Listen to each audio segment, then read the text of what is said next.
right here, I will turn on the boat and it'll start up. Mine is a low idle, so I have to turn it on and then put this throttle up. Calvin Pedroli likes to take his small motorboat out from the San Diego Yacht Club with his friends. Right in this area where we are is called La Playa. He's been driving boats since he was a kid. With my dad, we had a boat that would break down all the time. Much longer than he's been able to drive. It's definitely different than driving a car because you have to think about drift, because when you turn, it's gonna have the boat slide a little bit.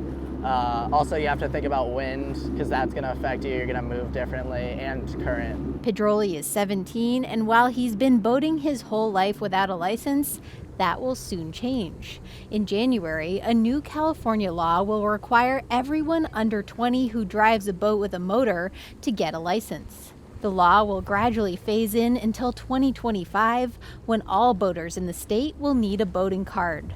California is one of just 5 states that currently doesn't require any license to boat, though some states only have requirements for people under 18. The state also has the biggest coastline in the country and is among the top 5 states for number of registered boats, according to data from the U.S. Coast Guard. So it's maybe not surprising that last year, California had more boating accidents than any other state besides Florida. According to the Coast Guard, 77% of deaths last year occurred on boats where the operator did not receive any boating instruction. So the Class A is about boating safely. On a recent Saturday morning at the Chula Vista Marina, a group of boating students gathered for a class. It covers the real basics of boating safety. It meets the requirements for getting a California boater card. At the end, they took a test, and if they passed, they got their boating license.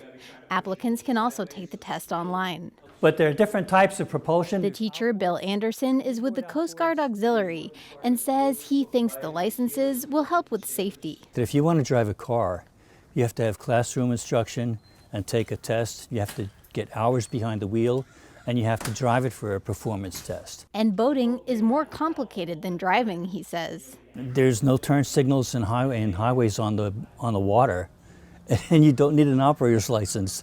So if you can buy a boat, you can drive it. But the new law has a hole in it. If you own a boat or drive a friend's boat, you'll need a license.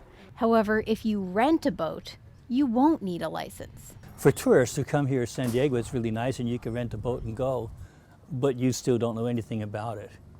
And we joke because we've overheard people renting a 20-foot boat to go out for the day and ask where the gas pedal is.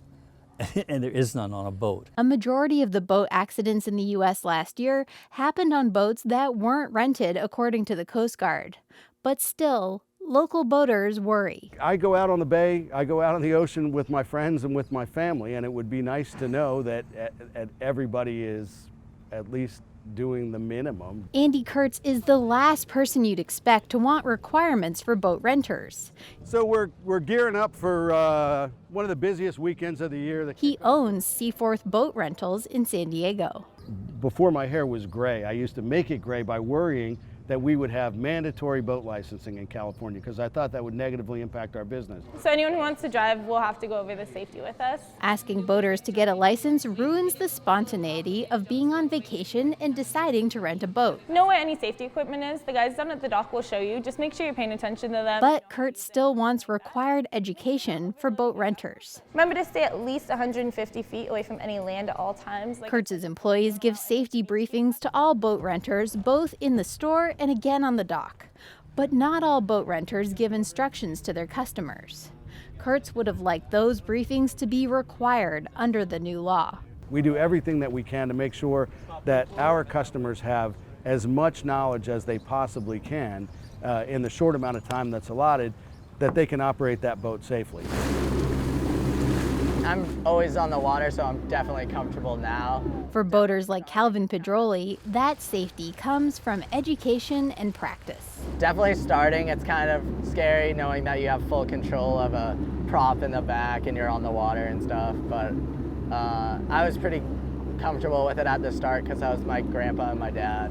After learning from his family how to captain a boat, he now has no problem being out alone on the water. And he's pretty sure he'll ace his test in time to get his boating license by January. Claire Tregesser, KPBS News.